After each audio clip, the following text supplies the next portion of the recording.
Pues bienvenidas a esta sesión el día de hoy del taller de introducción a la geopolítica en Asia. De nueva cuenta me presento, comentábamos, nos habíamos visto por ahí en la primera sesión. Soy Rubén Casillas de la Torre, profesor de la Universidad de Guadalajara en el estado de Jalisco. Yo tengo formación como licenciado en Relaciones Internacionales, maestro en Ciencias Sociales y doctor en Ciencia Política, con especializaciones en Relaciones Internacionales, política internacional, geopolítica y seguridad. Normalmente trabajo los temas de Japón. Mi interés particular es política exterior de Japón, integración de Japón en la región del este de Asia, sobre todo en cuestiones de políticas de seguridad. Para mí es un gusto estar con ustedes. Veo que están ahorita la maestra Silvia. Nos acompaña también, veo que está Michelle Valderas, maestrante de Relaciones Internacionales.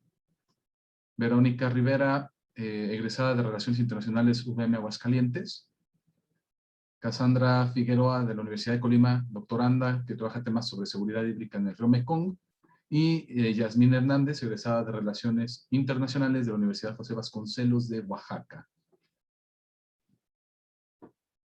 Es un gusto para mí estar con ustedes en esta sesión. Como ustedes ven en el programa, vamos a hablar un poco acerca de la cuestión del Indo-Pacífico. Muy probablemente ya la hayan escuchado nombrar por ahí, quizá en alguna de sus sesiones anteriores, sino en los debates, las noticias. Últimamente es un tema que ha agarrado mucha fuerza, sobre todo del 2017 para acá, que es algo que vamos a estar comentando.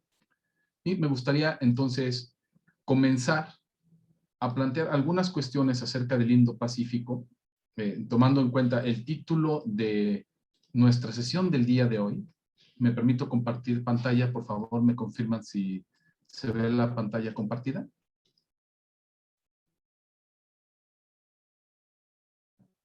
Perfecto.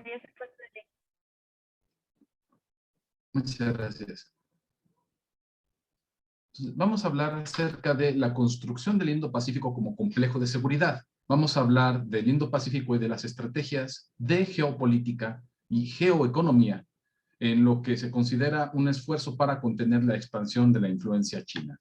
Aquí vamos a alejarnos de la idea de si China es bueno, si China es malo, si hay que contenerlo. Vamos a tratar de verlo desde la perspectiva más objetiva posible, ¿sí? Desde la teoría de las relaciones internacionales. Y para comenzar me gustaría primero desglosar algunos de estos conceptos que reflexionáramos primero. En este sentido me gustaría escucharles a ustedes. Cuando hablamos del Indo-Pacífico, ¿qué es exactamente? De lo que ustedes conocen, de lo que ustedes quizá hayan leído, en parte también de las lecturas que les compartí en la plataforma del Classroom, ¿cómo podríamos definir lo que es el Indo-Pacífico?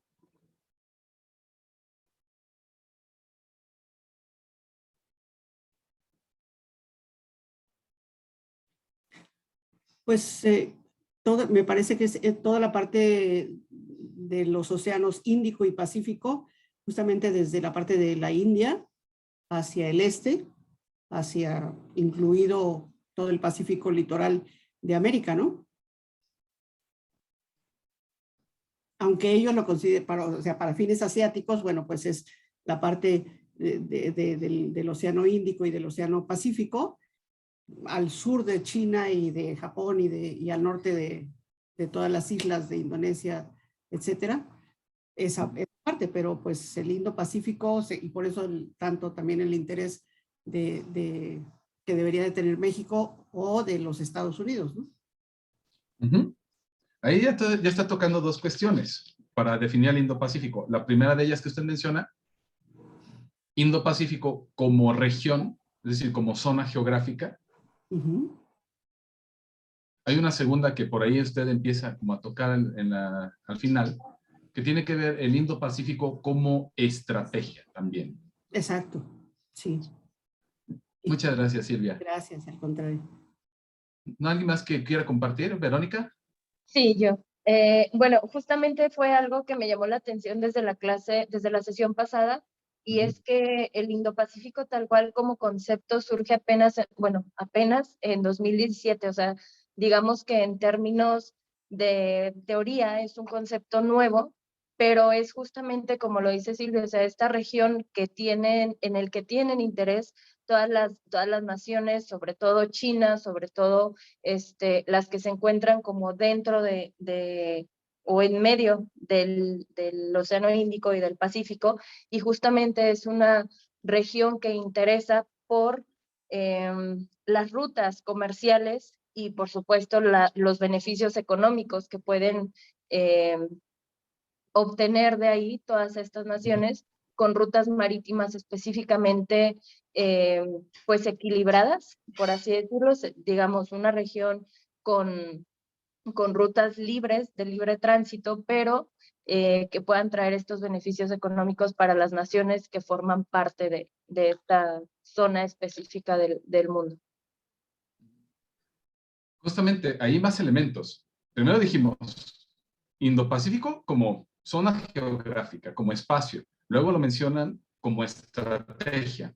Luego lo mencionan como un espacio geográfico en relación con las rutas comerciales, ¿sí? Y de suministro, particularmente, por ejemplo, de petróleo.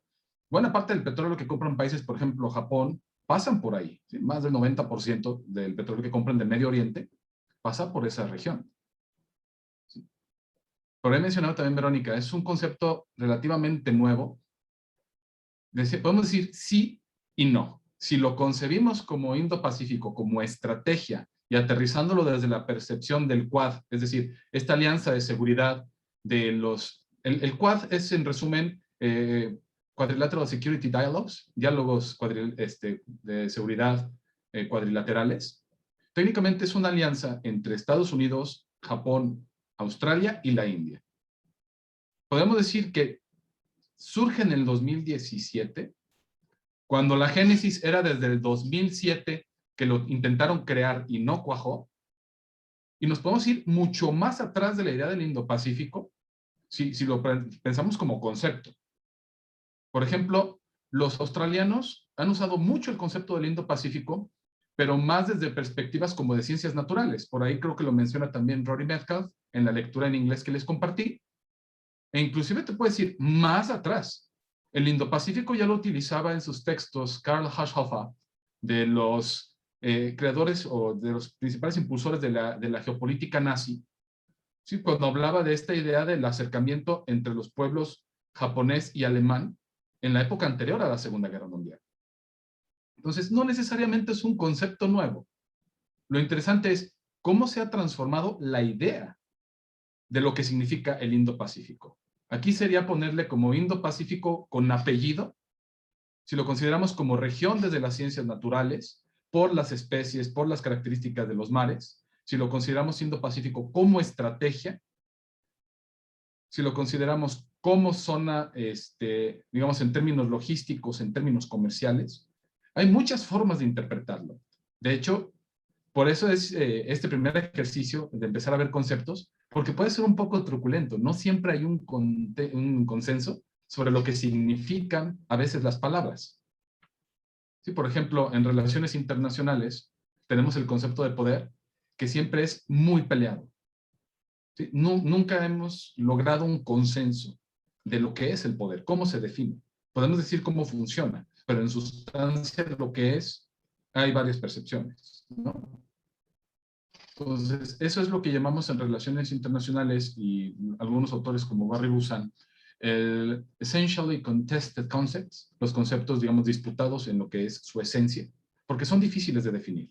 El Indo-Pacífico, podríamos decir, en cierto modo, que está describiendo una nueva dinámica que se ha ido generando en el Indo-Pacífico, en esta zona geográfica, ¿sí? Donde confluyen los dos océanos. Y en estos océanos, y a lo que a nosotros nos interesa desde la geopolítica, coinciden intereses en torno a diversas dinámicas que se están dando ahí. Podemos hablar de la competencia económica frente a China, podemos hablar de la situación en el Mar del Sur y los conflictos territoriales, podemos hablar de esta idea de crear espacios con ciertas reglas, con ciertos valores comunes, porque, por ejemplo, si hablamos del Quad, hablamos también de varias de las democracias más importantes en la región. ¿Sí? Entonces, Eso es a lo que nos lleva esta reflexión, para ir pensando en la evolución del Indo-Pacífico, cómo la conocemos ahora, pues como esta forma, como esta estrategia actualmente de conectividad de los mares, ¿sí? Del Océano Pacífico al Océano Índico, donde se reconocen que hay dinámicas que los países de la región comparten, preocupaciones compartidas, proyectos compartidos. ¿Sí? Y esta parte de compartir ideas, compartir proyectos, incluso compartir la percepción de amenaza, es importante para lo que vamos a seguir desarrollando el día de hoy. Sí, porque algunos elementos de esta idea, sobre todo del complejo de seguridad que se comenta en el título, parte de esta idea, de que se comparte una cierta idea de amenaza por los países de la región.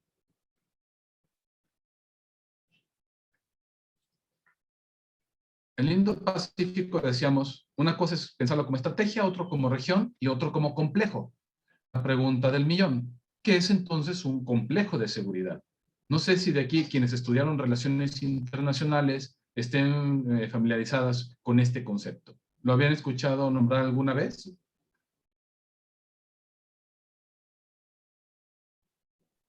Pues sí, nombrar sí, pero realmente no tengo como un concepto bien definido de un complejo de seguridad. O sea, así, digamos, en el imaginario personal, yo pienso en complejo de seguridad e inmediatamente se me viene a la mente, por ejemplo, el Pentágono, ¿no? O sea, como esta unión de diversas, no sé, instituciones que quizás vean por la seguridad nacional de un país, pero ya hablando como tal cual de la región, pues un complejo de seguridad, no sé, o sea, me quedo muy corta en la idea.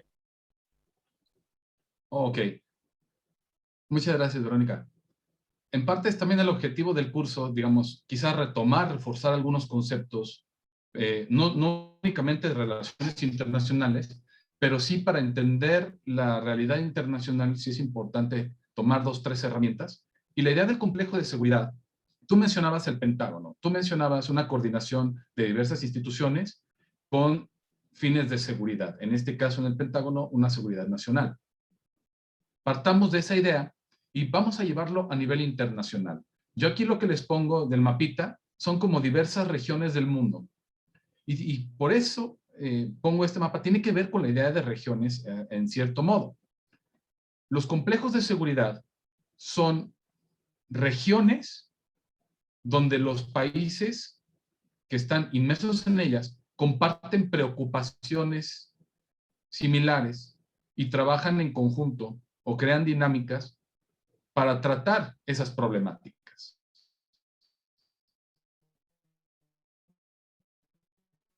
¿Sí? Que no a todo le preocupan las mismas cosas. No es lo mismo hablar del continente americano y hablar de que nos preocupa la estabilidad económica, la cuestión de la corrupción, el crimen organizado y el narcotráfico, que sería una preocupación muy diferente a la que pueden tener, por ejemplo, en Europa, con la preocupación de la cohesión de la Unión Europea, la preocupación frente a las oleadas de migrantes, la preocupación frente a los gobiernos ultranacionalistas emergentes, que puede ser muy diferente a su vez de la preocupación que puede haber, por ejemplo, en el sur de Asia, donde tenemos, por ejemplo, a la India con sus planes de desarrollo, sus conflictos con Pakistán, sus conflictos fronterizos con China. ¿Sí? Cada región tiene sus propias problemáticas. Entonces, el complejo de seguridad parte de esa idea. ¿Qué es lo interesante aquí? Que los complejos de seguridad evolucionan a medida que los países van compartiendo diversas preocupaciones y pueden ampliarse estos complejos de seguridad. Han ido evolucionando a lo largo de la historia, es algo que vamos a comentar hoy, y la propuesta es pensar en el Indo-Pacífico como una evolución de los conceptos de complejo de seguridad, ¿no? De estos espacios, cómo se han ido fusionando diversas regiones para compartir diversas problemáticas. De ahí en más, los últimos conceptos que hay que tener en cuenta, qué es lo que entendemos por geopolítica, qué es lo que entendemos por geoeconomía. ¿Sí? Sin entrar directamente a autores, sin ponernos a estudiar la historia de la geopolítica, porque no quiero que nos vayamos hasta Sun Tzu de la guerra, que es buenísimo, por cierto, pero no nos alcanza para hablar al menos en el siglo XX, podemos sacar decenas de autores que fueron importantes para el desarrollo de la geopolítica como la entendemos.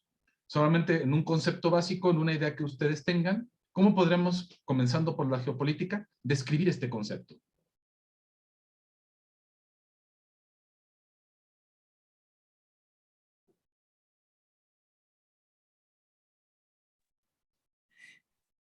Uh-huh. Sí, A mí me parece, para mí también bueno, para mí son conceptos nuevos, digamos, porque yo en comercio internacional no los había manejado, o muy escondidos por ahí se leen de vez en cuando, pero me parece que son conceptos que se van relacionando, también la geopolítica y la geoeconomía, dados precisamente en un área de interés común, de interés o al contrario, de separación por alguna razón, ¿no? Pero me parece que tanto en geopolítica, que puede ser estratégica o que puede ser también de afinidades, como de preocupaciones por seguridad, por ejemplo, ¿no?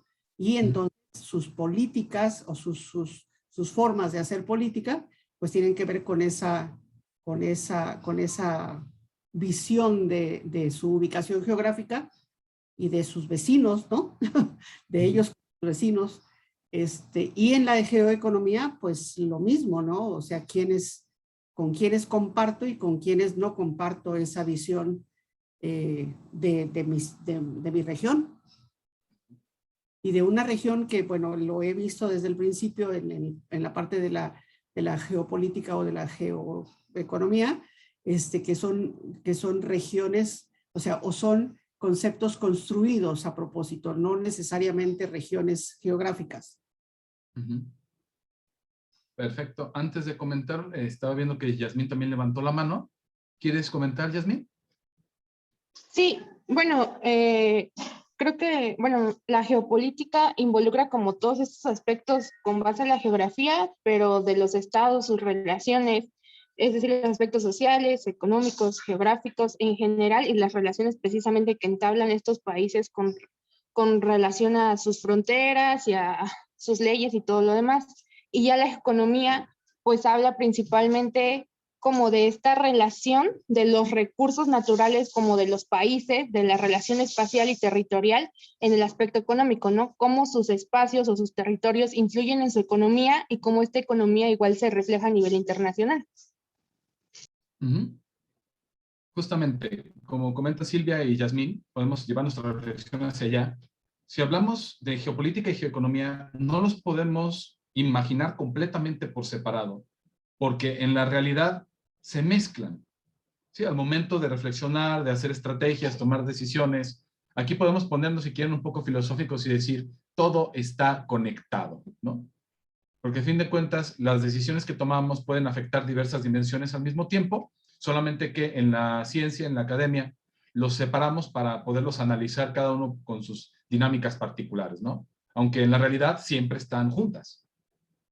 En términos amplios, podemos pensar que la geopolítica es esta relación, como menciona, y lo voy a decir de manera muy burda, entre la geografía y la política, ¿sí? Con base en cuestiones territoriales, con base en cálculos de amistad, enemistad, disponibilidad de recursos, alianzas, cómo tomamos decisiones políticas. En lo geoeconómico, hay quienes lo ven desde la parte de distribución de recursos, hay quienes lo ven también en cómo se toman decisiones políticas con base en la distribución de recursos a nivel mundial. ¿Sí? Van juntas, ciertamente, y las pongo aquí también por separado porque hay como dos grandes dimensiones también en el Indo-Pacífico. Por un lado, la cuestión estratégico-militar y la parte de cálculos, vamos a ponerlo así, cálculos de poder y cuestiones de miedo ante poderes emergentes, la idea de que China puede convertirse en un gran competidor para Estados Unidos, ¿sí? Y aquí dicen, pues todo esto es una estrategia geopolítica que tiene que ver con tratar de limitar esa influencia que está logrando China a nivel mundial.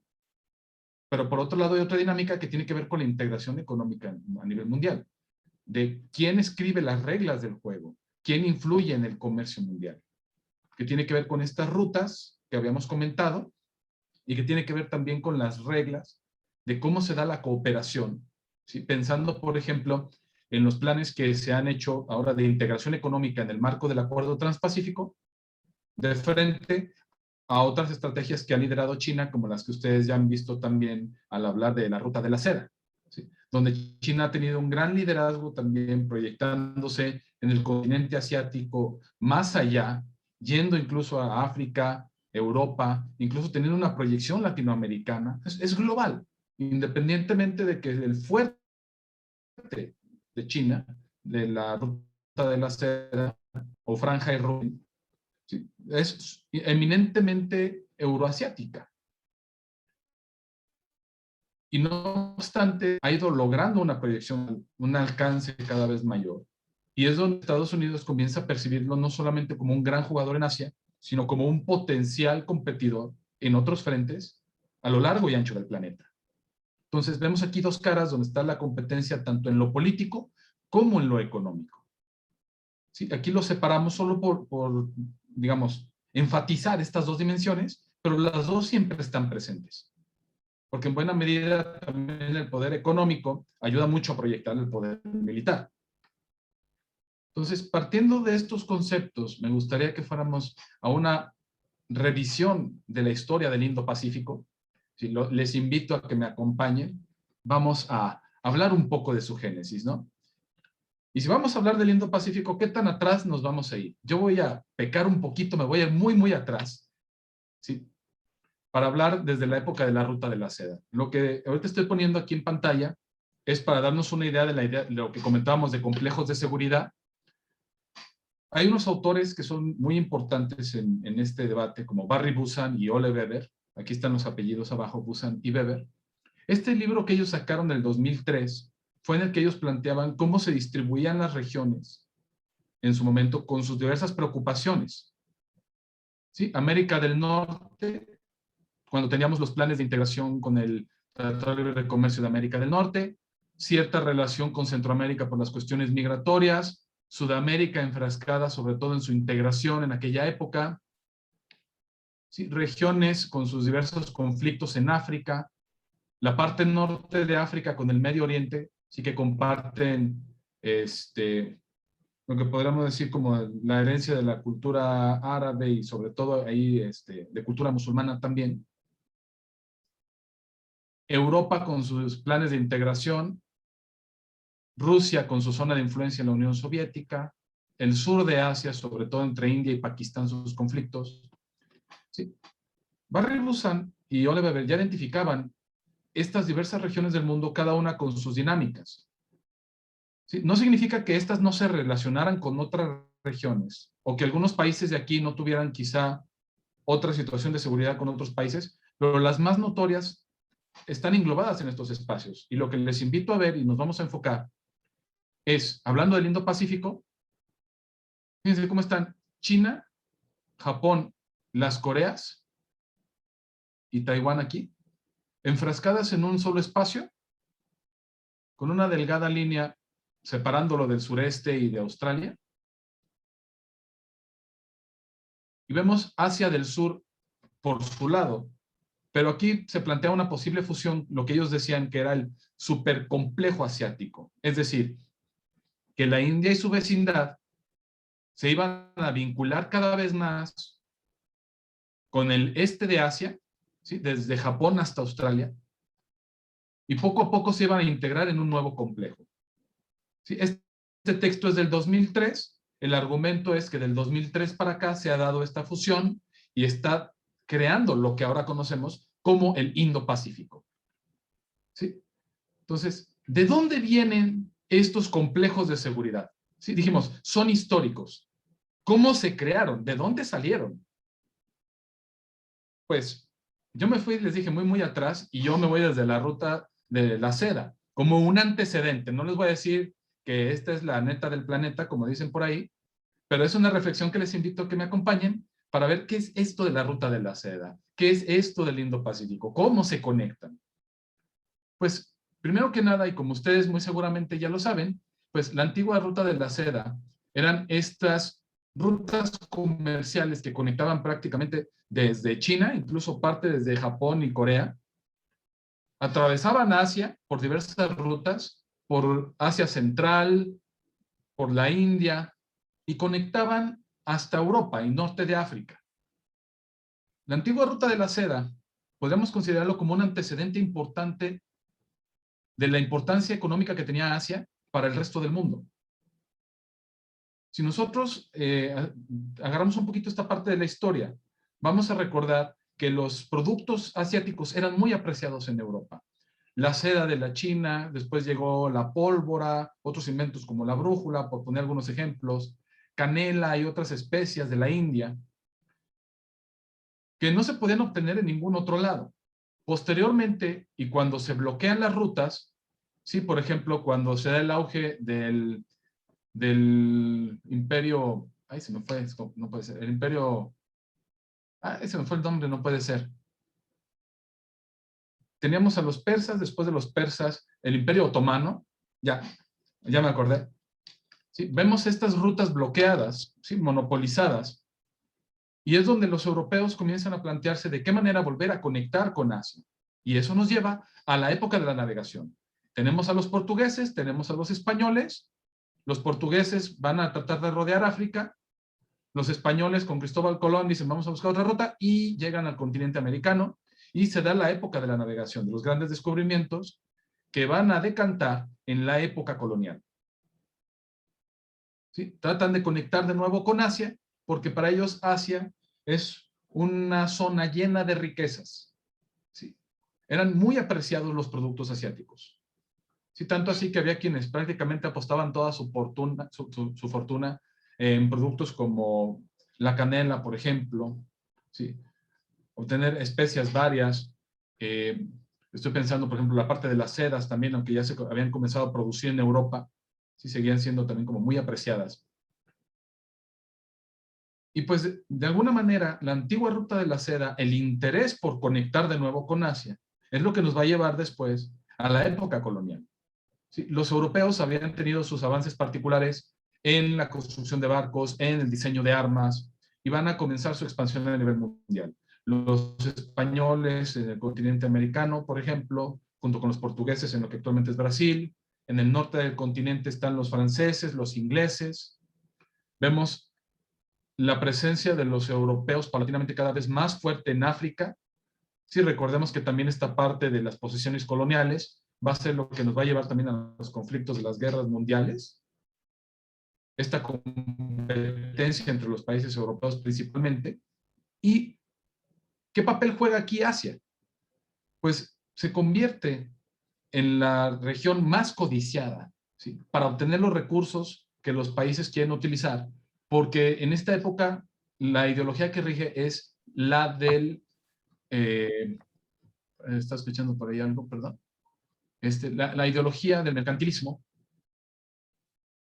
que ustedes recordarán, traducía la riqueza en términos de oro. Entre más oro tengas, más poderoso eres como país. ¿Sí? Eso va a cambiar después con Adam Smith y otros economistas que van a decir que la riqueza de un país no es cuánto oro tiene, sino cuánto puede producir. Pero aquí lo importante era quién podía tener oro. Y para obtener oro, trataban de monopolizar los productos asiáticos para venderlos a precios muy elevados en otros países europeos. Esta conexión con la época colonial nos va a llevar a un primer elemento importante de la construcción de los complejos de seguridad como los conocemos actualmente. Me voy a adelantar una diapositiva. Ustedes tienen aquí un poquito esta parte de las posesiones coloniales en Asia. Vemos las de Gran Bretaña, sobre todo India y parte del sureste asiático. Francia en lo que actualmente son Vietnam, Laos y Camboya, lo que se le conocía como la Indochina o la Cochinchina. Japón, cuando empezó a convertirse en poder colonial que toma Corea del Sur y posteriormente, bueno, las dos Coreas, la península, y después se va a lanzar a conquistar parte de China. Estados Unidos, que después de haber derrotado a los españoles, toma bajo su protección a Filipinas. Vamos a tener a los holandeses, Países Bajos. Vamos a tener bueno, aquí está Rusia, que había también crecido enormemente y había realizado su expansión hacia el este y también tenía influencia sobre lo que actualmente es Mongolia. Por ahí Portugal no se alcanza a ver casi tampoco, ¿sí? Pero pensamos, por ejemplo, lo que actualmente es ay. Se me están yendo los nombres, ahora sí que me está fallando el Windows 98, perdón.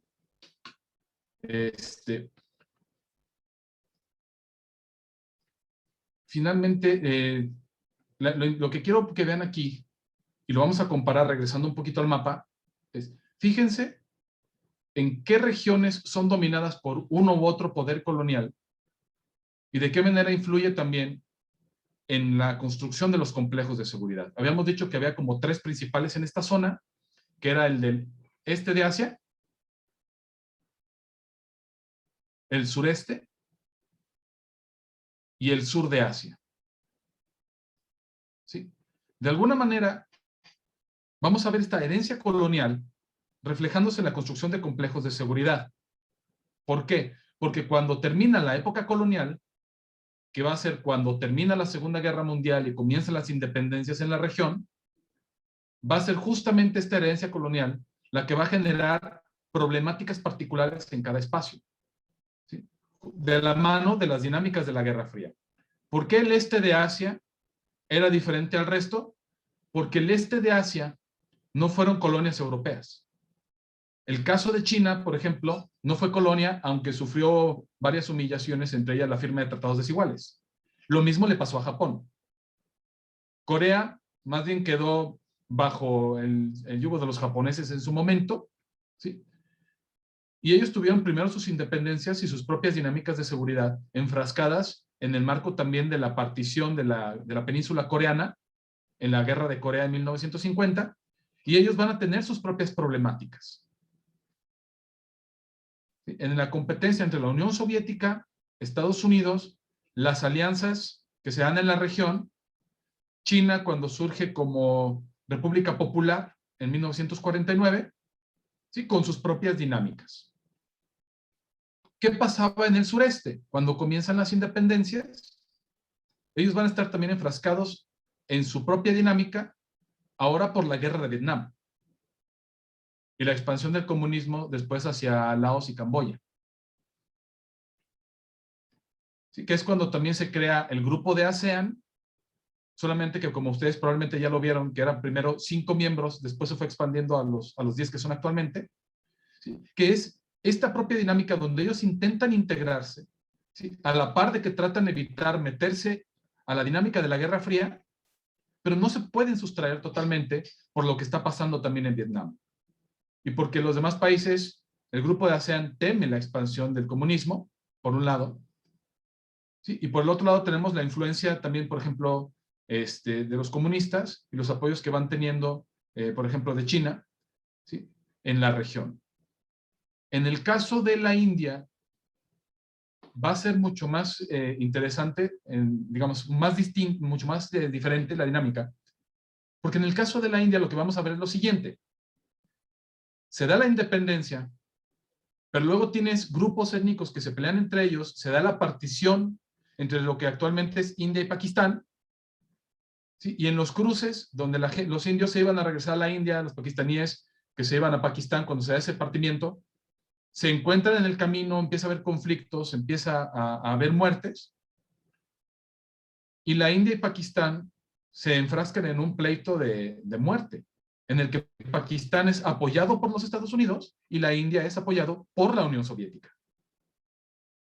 ¿Sí? Entonces, cada región genera su propia dinámica, en parte como herencia de lo que ocurre en la Guerra Fría, de haber sido colonias, de haber sido zonas de influencia de otras potencias, que generan estas particiones que podríamos llamar como artificiales también en la región, y que después, al insertarse en la dinámica de la Guerra Fría, terminan generándose estos espacios. Y aquí es donde quiero traer de vuelta los complejos de seguridad. ¿Qué nos dice Barry Busan de todo esto? ¿Qué nos dicen Busan y Weber? Nos dicen, cuando era la época colonial, surge el primer complejo de seguridad importante. ¿Y cómo funcionaba? De la siguiente manera. Todo el mundo era un complejo gigante con una sola dinámica. La competencia por la supremacía de las potencias coloniales. Todo el mundo era un tablero gigante donde todos estaban compitiendo entre ellos por la supremacía mundial. Todo va a cambiar después de la Segunda Guerra Mundial.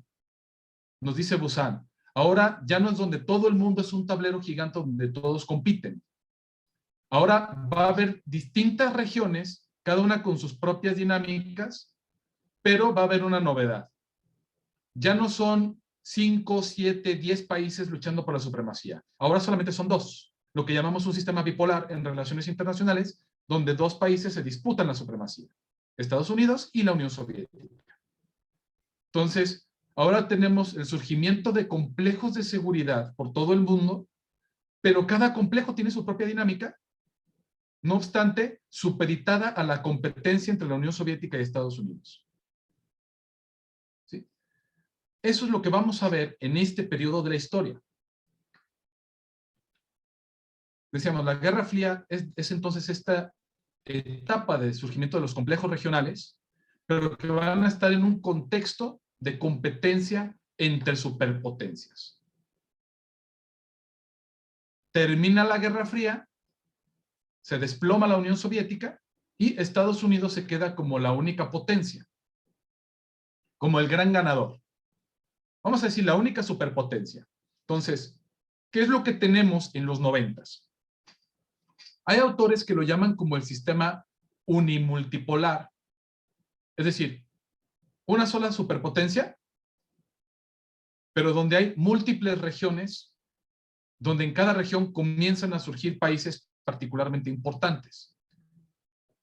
Brasil en Sudamérica, Alemania en Europa, por poner algunos ejemplos, Japón en su momento en Asia, después con el surgimiento de China, China comienza a tener cada vez más protagonismo, Sudáfrica en el sur de Asia, ¿sí? El grupo de los BRICS, como se le conoce actualmente lo que es Brasil, Rusia, India, China y Sudáfrica. Cada región del mundo comienza a tener sus propias dinámicas. Digamos, cada región tiene su propio campeón, su propio líder, pero al mismo tiempo todas estas regiones están bajo el paraguas de la supremacía estadounidense. ¿Sí? Esa es la situación que vemos después de los 90s. Y aquí una de los conceptos que a mí me parecen muy provocadores es el concepto de las guerras frías en minúsculas, de la Guerra Fría en mayúsculas. Este es un concepto de un autor que se llama Rajesh Basrur. Se los escribo también en el chat porque sí es un término, un nombre un poquito complicado. Aquí está el chat. Se llama Rajesh M. Basrur. Lo pongo ahí en el chat. Rajesh Basrur es un autor que escribe un libro sobre la Guerra Fría en el sur de Asia y se enfoca en el tema de las armas nucleares. Y él dice que el tema de las guerras frías de la Guerra Fría tiene que ver sobre todo con el desarrollo nuclear y los conflictos regionales. Sí, en el caso del sur de Asia, lo plantea sobre todo en la competencia entre Pakistán y la India, pero que nos invita a pensar en aquellos temas que se desarrollaron en la Guerra Fría, los conflictos, las tensiones que surgieron en la competencia entre la Unión Soviética y Estados Unidos y que no se resolvieron. ¿Terminó la Guerra Fría? Sí. Dijimos, se desplomó la Unión Soviética. Pero eso no significó tensiones entre India y Pakistán. Eso no significó la reunificación de la península coreana. Ni tampoco significó que China dejó de ser comunista, porque se esperaba que de manera natural, cuando cayera la Unión Soviética, el comunismo se iba a acabar en el mundo. No ocurrió. Y al contrario, quedaron estos temas pendientes, estas guerras frías en chiquito, de la gran guerra fría que terminó, y es lo que nos ha llevado a la situación actual. ¿En qué sentido? Primero, muchas de las dinámicas de seguridad que se dieron en aquella época permanecen. Corea del Norte no se desplomó, sino que continuó desarrollando su programa de misiles y logró posteriormente detonaciones nucleares. China no dejó de ser un país comunista, lo cual le preocupa mucho a Estados Unidos por sus ideas de la promoción de los valores democráticos, ¿sí? Y al contrario, China se fortaleció y se ha convertido en uno de los jugadores globales más importantes. No terminaron los conflictos dentro de ASEAN, sobre todo conflictos internos, porque en ASEAN lo interesante es no tanto ver cómo se pelean entre ellos, que no es tanto comparado con los conflictos internos que tienen. Lo hemos visto en Myanmar, por ejemplo, lo vimos en Tailandia cuando el ejército tomaba el poder para volver a traer el orden a la nación, ¿sí? Entonces, estas situaciones no han dejado de darse. Y en cierto modo el Indo-Pacífico responde a uno de los grandes temas pendientes.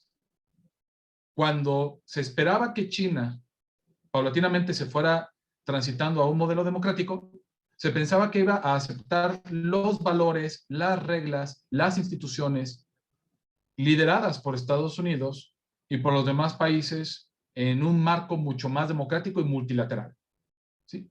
No obstante, hay quienes consideran que China ha sido cada vez más asertivo con sus propios intereses en términos de actuar más de manera unilateral.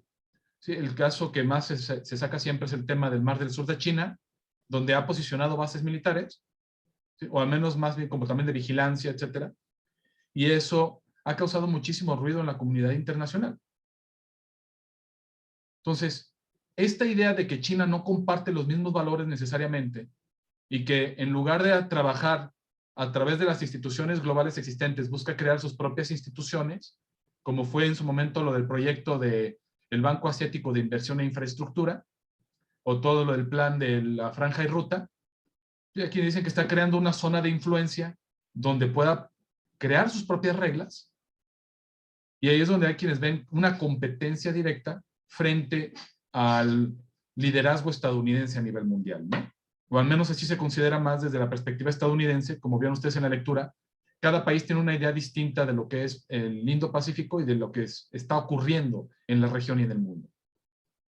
Pero es precisamente esta idea de que hay asuntos con China que nunca se terminaron de arreglar, entre ellos también Taiwán, por cierto, que ha llevado paulatinamente a concebir a China como una preocupación compartida. Ojo, eso es importante porque cuando hablamos de los complejos de seguridad, hablábamos de que los países comparten la idea de una amenaza común, ¿sí? Lo que se conoce como un proceso de securitización, cuando un tema se convierte en un tema compartido en las agendas de seguridad de los países en cuestión.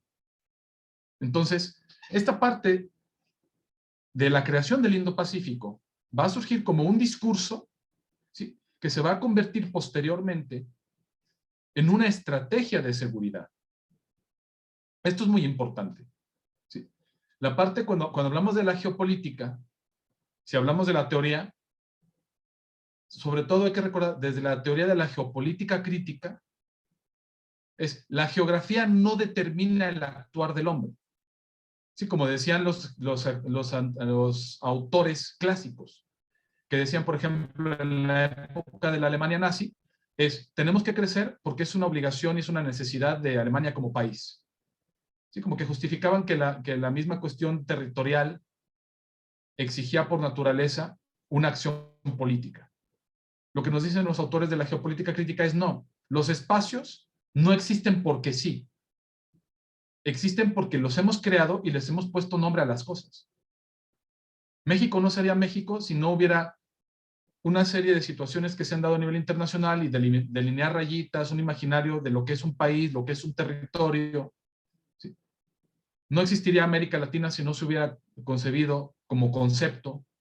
No existiría Europa como concepto, porque todos los territorios son primero una palabra, un concepto con el cual se busca englobar un espacio.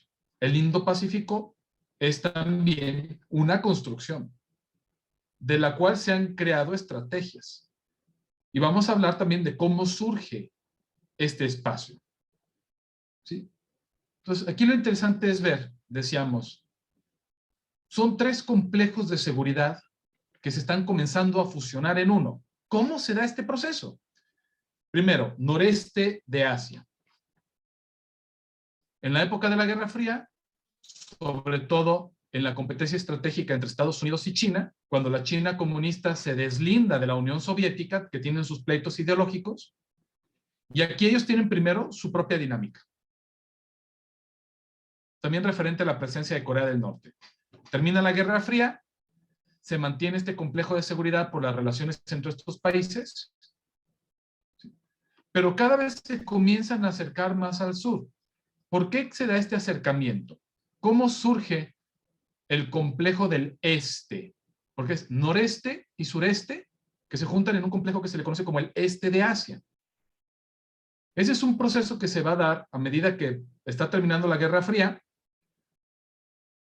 Primero y más importante, los acercamientos económicos que tienen. Probablemente ustedes hayan escuchado del llamado vuelo de los gansos japonés.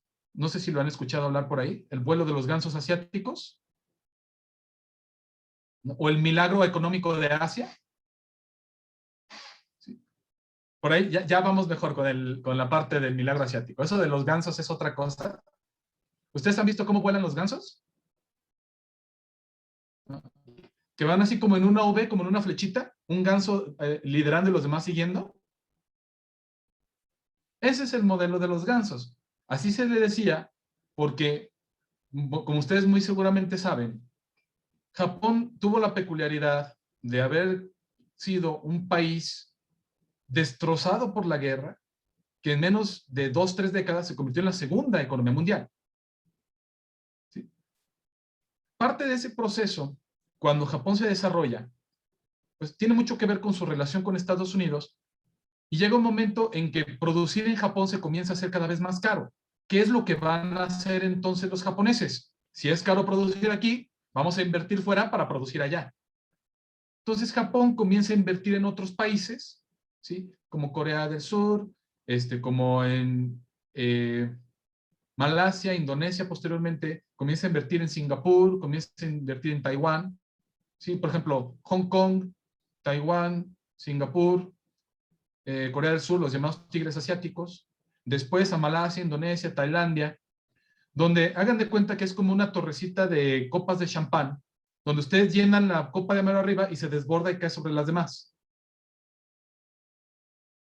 Entonces Japón invierte primero en estos países, y después que estos países se están desarrollando y ya no es tan competitivo producir ahí, manda ahí nuevas industrias y pasa unas a otros países, y van pasando industrias y se va haciendo una derrama donde toda Asia comienza a crecer de manera acelerada. ¿Sí? Por ejemplo, si en esa época la tasa de crecimiento mundial era de un 5 o 6%, Japón estaba creciendo al 10-12%, llevándose a Asia también con él en este proceso de desarrollo. Que esa inversión también se va a fortalecer en los 80s, entonces vemos que comienza a haber algo que comienza a integrar a estos países. Comienza a haber interacción económica, inversiones, lo que se llama cadenas de producción, es decir, no producimos todo en un país, sino que compramos partes de varios países y lo armamos todo en un país para luego venderlo, que comienza a integrar cada vez más a la región. Plus, surge lo que nosotros conocemos como APEC, el Asia Pacific Economic Cooperation, ¿sí? El Foro de Cooperación Económica Asia-Pacífico, que se crea en los 80s, propuesto por Australia, impulsado por Japón, que después en los 90s logra tener las reuniones de líderes de la región. Es decir, de ser una reunión de diálogos entre representantes de los países, llega al nivel de que los que van a asistir a estas reuniones son los presidentes y primeros ministros de la zona. Entonces, comienza a haber instituciones, comienza a haber dinámicas que integran al noreste y al sureste, y que se van a fortalecer en los 90s. ¿Con qué? Con la crisis del 97.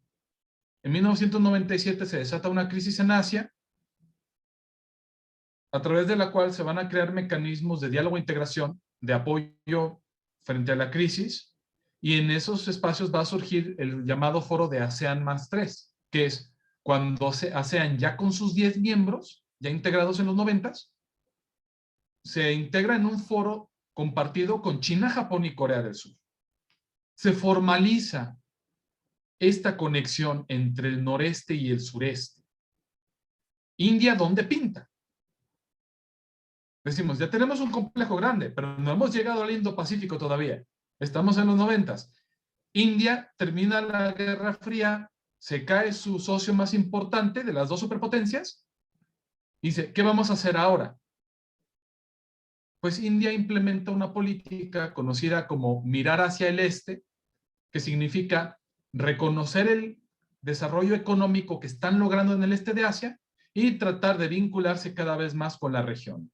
Además de que hay intereses compartidos por cuestión de comercio, por cuestión de rutas comerciales e inclusive por cuestiones de cooperación frente a desastres naturales y la cuestión de la piratería. Entonces, comienza a generar una política de acercamiento con el este de Asia. No muy sustancial, pero sí un primer momento importante de acercarse a la región, ayudado por los cambios en la política estadounidense, donde ya no pesa tanto la cuestión ideológica de la Guerra Fría, la relación especial de Estados Unidos con Pakistán, porque incluso le permite a la India desarrollar su programa nuclear con fines pacíficos, lo que le tenía prohibidísimo en la Guerra Fría. Entonces tenemos este cambio en la región, esta percepción de Estados Unidos cambiante, estas nuevas dinámicas de integración que están acercando a los países. ¿Vamos bien hasta aquí? Pregunta, ¿en las sesiones se van de corrido a las 2 horas o tienen descansos? Creo que depende a veces del profesor. Mm, Hay algunas en las que sí nos hemos seguido y otras en las que tomamos una pausita. ok. Entonces, no sé si quieran descansar 5 minutitos. Hacemos este break con los 90s antes de pasar al siglo XXI y ahora sí hablar del Indo-Pacífico como lo conocemos. Pues son las 7 en punto. Si quieren a las 7 con 5 minutitos, retomamos la sesión, ¿vale?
Pues estamos de vuelta. Ahora sí que 5 minutitos se pasan rapidísimo.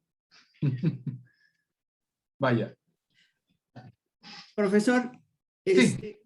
yo vivo en Guadalajara. Mm. ¿Usted está en CUSEA o en dónde está? Mire, yo ahorita estoy en Q Lagos, de la sede de la Universidad de Guadalajara, en la sede de San Juan de los Lagos. ¿Qué tal? Yo pensé que estaba en Guadalajara. Viví ahí, ¿qué fue? 11 años más o menos, desde que entré a la licenciatura Ajá. y terminé la maestría, y yo trabajé, de hecho, en ITESO también, daba clases en negocios internacionales, un curso ¿Qué sobre tal? geopolítica. Muy Así que bien. ahí estuve de farándula, di clases en UDG, Autónoma, ITESO, VM, en Guadalajara, Ajá. y al final abrieron un proyecto de estudios japoneses acá en San Juan de los Lagos, y ya tengo aquí 3 años y medio dando clases. Qué bien. Qué bien. Pero allá vamos a andar. De hecho, voy a estar hablando del Indo-Pacífico también en la Feria del Libro el 29 de noviembre. Pues ojalá nos pueda invitar y yo pueda participar. Por supuesto. Y nos Ahora sí pase la que información. se las pongo también ahí en el Classroom para que la tengan Ok. disponible. Sí, por Probablemente favor. se transmite en redes, pero igual, Ok. si hablan al público, hay que ver cómo está la dinámica este año. Hay que ver, porque no todo se va a poder y también porque va a ser limitada la participación y todo, ¿no? Bueno, pues muy bien. Pues yo estoy aquí a sus órdenes. Muchísimas gracias, maestra. Gracias. Vamos a continuar entonces con en nuestro capítulo anterior, como dicen por ahí. Nos quedamos ahorita con lo de los 90s. Vamos a pasar entonces al siglo XXI para ver qué fue lo que comenzó a ocurrir que dio forma al Indo-Pacífico como lo conocemos. En un primer lugar, vamos a ver una serie de factores, ¿sí?, que van a cambiar el panorama internacional y regional, comenzando con los atentados terroristas del 11 de septiembre en Estados Unidos. Sí, para todos los que estudiamos relaciones internacionales, siempre se nos ha señalado que fue un parteaguas, un antes y un después en la política internacional, sobre todo desde Estados Unidos, porque hay que recordar que como hegemón país con mayor proyección militar y de seguridad del mundo, a Estados Unidos le interesa todo lo que ocurre en cualquier parte. Y en el momento en que ocurren los atentados del 9/11, la cuestión de la seguridad se vuelve importante para Estados Unidos en su propio perímetro y en todo el mundo. Todo lo que tenga que ver con seguridad le importa cada vez más. En ese sentido, se embarca en la guerra contra Afganistán, en la guerra de Irak, y hay quienes consideran que en este contexto de campañas en Medio Oriente, se da una distracción, vamos a ponerlo así entre comillas, frente al auge de China. Sí, como ustedes saben, también China comenzó a tener en los 2000 un despegue económico tremendo. Se incorpora en el 2001 a la Organización Mundial del Comercio, comienza cada vez más a tener presencia en la región y comienza como a no desvincularse completamente de lo que pasa en la región, pero le presta menos atención frente a sus intereses particulares en la lucha contra el terrorismo. En ese contexto, vamos a ver que comienzan a haber cambios en varias partes del mundo. En el caso japonés, por ejemplo, vamos a ver el surgimiento de figuras como Junichiro Koizumi, que es el que está arriba a la izquierda. Era un político muy popular, era como el crush de todas las señoras en Japón, famoso, divorciado, con peinado a la Beethoven, rebelde. Y él comenzó a cambiar la perspectiva de seguridad de Japón. Probablemente ustedes lo saben, Japón no puede tener ejército ni puede entrar a la guerra. Se lo prohíbe el artículo 9 de su constitución, la cual, por cierto, le fue prácticamente impuesta por los Estados Unidos cuando termina la Segunda Guerra Mundial. ¿Sí? En el periodo del 45 al 52, durante 7 años, 45-52, Japón es ocupado por las fuerzas que se hacen llamar aliadas, ¿sí?, el Comando Supremo de las Fuerzas Aliadas, que en teoría representa a Naciones Unidas, pero en la realidad es casi Estados Unidos solito. Le plantan una constitución a los japoneses donde el artículo 9 dice no pueden tener fuerzas de cielo, mar y tierra, renuncian a ello, como también renuncian a la guerra como derecho para resolver disputas internacionales. Es decir, no pueden ni declarar la guerra ni entrar ni tener. ¿Por qué entonces Japón tiene fuerzas armadas? Se preguntarán. Cuando se vuelve miembro de Naciones Unidas, ya cuando consigue la paz de San Francisco en 1951, Estados Unidos le dice, ¿sabes qué? Necesito que te vuelvas a armar para que me apoyes en el contexto de la Guerra Fría. Sé que no puedes tener ejército, pero por lo menos preocúpate por tu propia seguridad. Ampárate en el artículo 51 de la Carta de San Francisco de Naciones Unidas, que te da el derecho a la legítima defensa. Entonces Japón no tiene ejército, tiene lo que se llaman fuerzas de autodefensa, amparadas en este marco legal de la ONU, que por cierto no son nada desdeñables. Tecnológicamente es muy fuerte Japón, sí, sobre todo en cuestiones de inteligencia, radares, etcétera, ha tenido mucho peso. Y el debate es, ¿Japón debe rearmarse o no? ¿Debe de cambiar su constitución o no? Esa postura comienza a cambiar desde los 90s, y es con este señor, con Junichiro, y posteriormente con Shinzo Abe, que es el que está abajo a la derecha, quienes van a comenzar a cambiar este panorama, apuntando a que Japón tenga una mayor presencia, incluso militar, no de ataque, pero sí de apoyo a labores de Naciones Unidas, y apoyando a Estados Unidos en sus misiones, lo cual va a redundar en su proyección internacional como un líder preocupado por la paz internacional. Al mismo tiempo vamos a ver en China la llegada de Xi Jinping, que es quien está aquí del lado izquierdo. Aquí no lo menciono, a la derecha está George Bush, quien ustedes saben de Estados Unidos, quien fue presidente en el contexto del 9/11.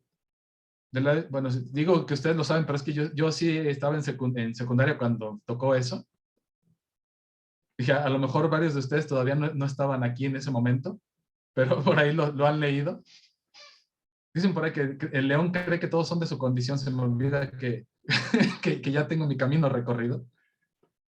Y del lado de Xi Jinping, hablando de China, vamos a ver una transformación también de la presencia de China en el mundo. Primer punto, desde los 90s se estaba transformando, ¿sí? No solamente fue la apertura económica con Deng Xiaoping en los 80, sino que estaba dejando de ser un país campesino y comunista para ser un país urbano de mentalidad nacionalista.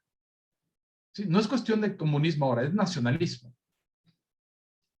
¿Sí? Quizá menos ideologizado, más centrado en el poder del Estado para dirigir el progreso y el camino de China. En los 2000 va a llegar en el 2008, me parece, Xi Jinping 2008-2009 como vicepresidente del país, en una primera instancia. Después se convierte en el presidente, es quien está incluso actualmente gobernando China, que él va a ser quien va a comenzar a dirigir, digamos, esta nueva faceta de la política exterior china, donde busca tener mayor protagonismo, mayor presencia, e inclusive mayor asertividad a los propios intereses del país. ¿Sí? Esta parte de la presencia en el Mar del Sur de China, pues es también parte del contexto donde Xi Jinping ya había llegado a la vicepresidencia, ¿no? Por poner un ejemplo. Entonces, es este contexto de distracción de Estados Unidos, entre comillas, donde después va a llegar Barack Obama, aquí ya no le puse foto, pero Barack Obama va a llegar y es el que va a decir, pues, venga el pivote a Asia. Japón es nuestro aliado, hay que fortalecer esa relación. El sureste asiático ha sido algo descuidado, hay que aumentar la presencia estadounidense ahí, sobre todo en cara a la creciente influencia de China, sobre todo en términos económicos. Para cuando llega Barack Obama en el 2008, pues China ya había logrado un crecimiento económico importantísimo. Ya se debatía entonces el tema del ascenso de China, si podíamos esperar que fuera un país que venía con fines pacíficos a liderar, si era un país que iba a venir con un tinte más de competidor y de revisionista, de cambiar las reglas en que funciona el mundo. ¿Sí? Esta parte de las transformaciones de las instituciones globales o nuevas instituciones lideradas por China, que en parte eso que hemos también estado viendo, ya se veían desde entonces, ya se debatían desde entonces. Vamos a ver diversas dinámicas evolutivas en la región. Decíamos, una mayor vinculación con parte de la India, sí. Vamos a ver al mismo tiempo el surgimiento del diálogo a 6 bandas, que era este diálogo para tratar de apagar el programa nuclear de Corea del Norte, que al final no resulta y tenemos más pruebas nucleares. Y vamos a ver la expansión de la integración regional con el centro de ASEAN. Muy probablemente ustedes lo vieron en su sesión anterior donde hablaron de ASEAN, que es uno de los ejes principales de la integración en la región. No solamente entre sus 10 miembros, sino como uno de los foros más importantes para incluir a todos los países circundantes. La India, Australia, Nueva Zelanda, China, Japón, Corea del Sur, esos 6 países con ASEAN, que es lo que conocemos como ASEAN más 6. Traer a Estados Unidos a dialogar con los asiáticos, acercarse a Rusia, diálogo con los europeos. ASEAN se concibe a sí mismo como uno de los ejes principales de la integración regional. Y lo está logrando. Para los 90s ya había creado el llamado Foro Regional de ASEAN, donde la relación dejaba de ser meramente económica y se volvía cada vez más política, compartiendo objetivos de diálogo político, cooperación, ayuda al desarrollo, cooperación política, cultural, diálogos interculturales para un mayor acercamiento y reconocimiento de los países de la región. Y para el 2000, eso fue en el 1994, el llamado Foro Regional de ASEAN. Y para el 2005 surge lo que se conoce como la Cumbre del Este de Asia, en inglés East Asia Summit, que es un nuevo auge de la integración regional, porque se da de la mano del surgimiento de ASEAN más 6, ¿sí? Y es uno de los foros que logra sentar a todos los líderes de la región, incluyendo Estados Unidos, para dialogar sobre los asuntos políticos y de seguridad, de la mano de otros temas, ¿no?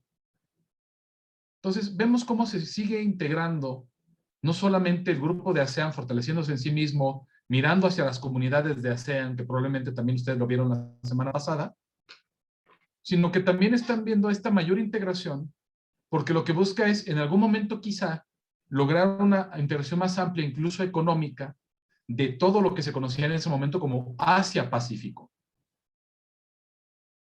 Que eso es importante. Lo que estamos viendo con lo del Indo-Pacífico, que hay quienes plantean que Asia-Pacífico está quedando rebasado, porque las dinámicas ya no se quedan en ASEAN, China, Japón y Corea mirando al continente americano y Australia, sino que con la integración de la India y los intereses económicos que hay ahora, esa integración se ve cada vez más amplia. Las dinámicas de seguridad se ven cada vez más amplias. Las preocupaciones compartidas, sobre todo frente a China, son cada vez más amplias. Entonces, estamos viendo esta evolución incluso de las instituciones y de los foros y mecanismos de diálogo a medida que más países se están relacionando y se están involucrando entre ellos. Que esto nos va a llevar a la génesis del Indo-Pacífico actual, ¿sí? Que por ahí, incluso por ahí lo menciona una de las lecturas, hubo gente en el gobierno de la India, ¿sí? Por ahí hay un capitán, el capitán Khurana, que escribe un texto sobre el Indo-Pacífico en el 2007, mismo año, ¿sí? Donde él planteaba lo de una mayor integración en el Indo-Pacífico por la cuestión de la navegación y las rutas marítimas importantes para el comercio. Es el mismo año en que Shinzo Abe, el político que está aquí, el japonés del lado derecho, viaja a la India y frente al parlamento en la India, él da el discurso, la llamada confluencia de los mares. Y en este discurso planteaba una mayor integración entre la India y Japón, pero al mismo tiempo invitaba a un acercamiento más amplio de los países de la región. Shinzo Abe era muy simpático y era muy dado a crear eslogans. Habló de la confluencia de los mares, donde cabía la relación del diamante democrático, que era una línea que va de Japón a la India, a Australia, a Estados Unidos, haciendo un diamante así en el mapa mundial, diciendo que eran las 4 grandes naciones democráticas del este de Asia que debían velar por la estabilidad de las instituciones regionales, como un guiño a la enorme presencia que estaba teniendo China. Para ese fin, en el 2007, se plantea la creación del Quad, que es este diálogo cuadrilateral de seguridad que tenía fines de colaboración de seguridad regionales, pero que tras bambalinas, la gran preocupación compartida era echarle un ojo a los movimientos de China en la región. Este Quad no cuaja. Por eso lo pongo aquí, de la confluencia de los mares al Indo-Pacífico, que no fue. Porque comenzó a haber una serie de crisis y giros políticos entre los miembros del Quad, por los que la alianza no funcionó. De los 4 que eran, Shinzo Abe, alegando problemas de salud y varios escándalos que había en su gobierno, renuncia y comienza a haber una época turbulenta en la política japonesa en la que cada año cambiaban de primer ministro, técnicamente. En el 2007 al 2012, Japón va a cambiar de primer ministro prácticamente cada año, hasta que Shinzo Abe vuelve otra vez en el 2012 a gobernar y se va a quedar 8 añitos. Entonces, en esta turbulencia política se pierde el momentum para fortalecer al Indo-Pacífico y fortalecer a la alianza del Quad. ¿Qué pasaba en la India? La India, y ustedes también lo saben, seguramente han escuchado hablar del movimiento de los no alineados, toda esta idea del tercer mundo en el contexto de la Guerra Fría. El Parlamento en la India y la sociedad en la India critican mucho el hecho de que la India se incorporara a una alianza de seguridad porque eso rompía con su tradición pacifista y de no alineación. Y en ese sentido, el gobierno de la India decide echarse para atrás con esa propuesta. No se incorpora al Quad. En Australia llega al poder, me parece que Kevin Rudd con los gobiernos laboristas, ¿sí? Que en Kevin Rudd, por cierto, era un personaje particular porque él era muy fanático de China, había estudiado en China, hablaba chino y no quería pelearse con China. Decide abandonar también este esquema del Quad. Entonces, no se crea esta dinámica. En Estados Unidos también había cierta renuencia de cómo iba a funcionar esta dinámica, si sí, si no. Al final, no se hace. Que esto sucede también en el contexto cuando China dibuja la llamada línea de 9 puntos.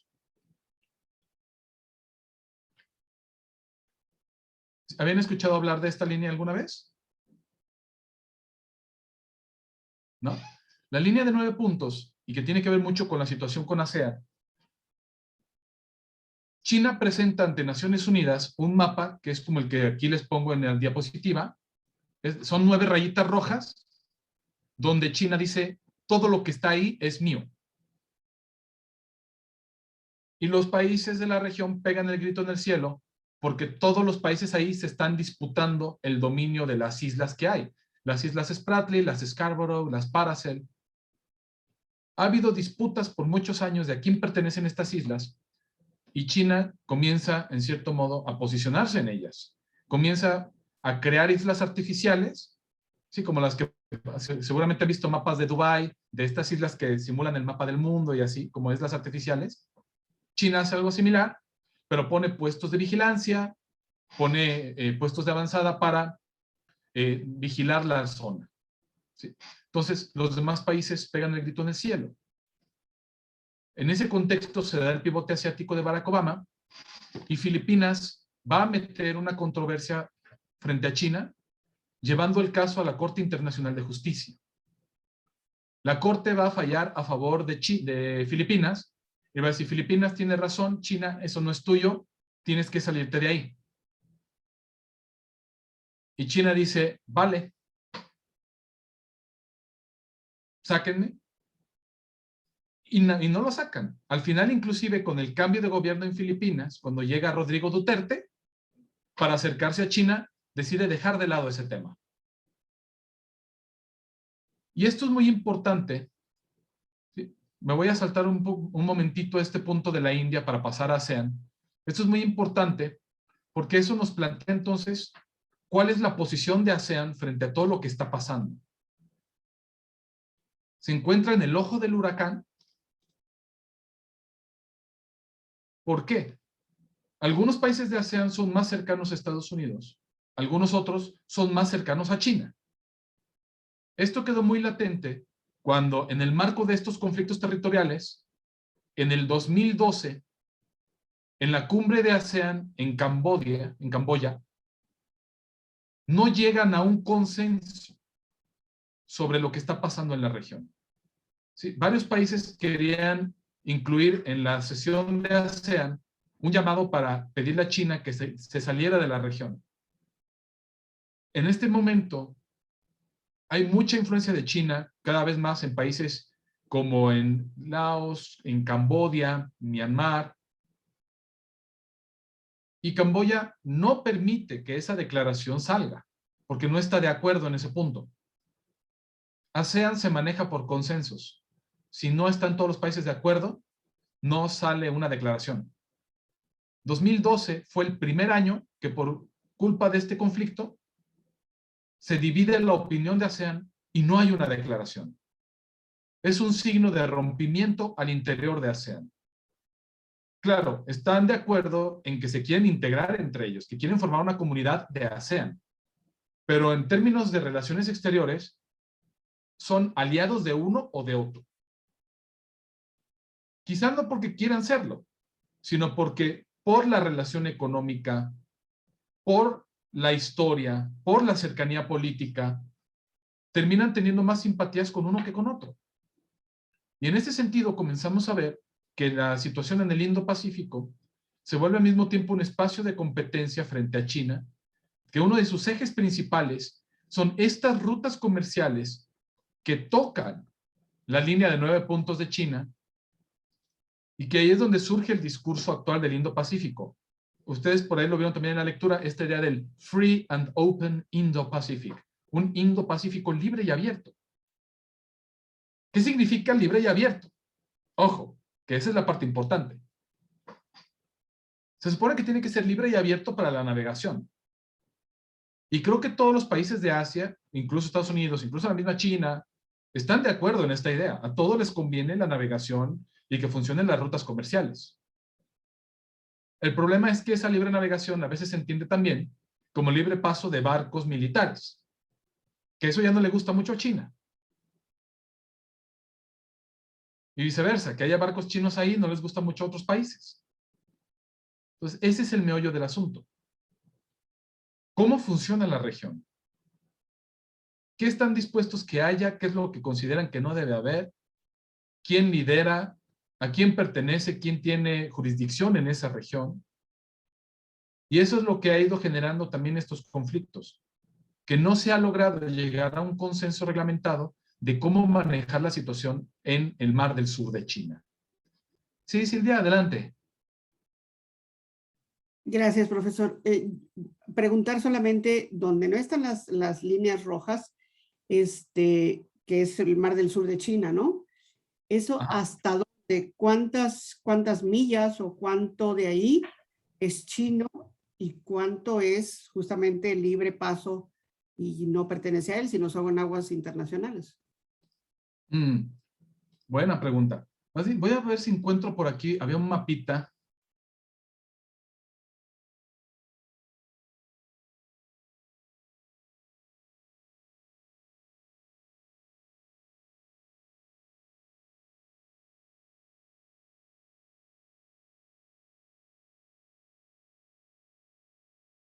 A ver. Ay, no puede ser, le moví sin querer. Ahí está, ya lo encontré de nuevo. Perdón. A ver. Voy a volver a compartir pantalla. Me dicen, por favor, si ya es visible.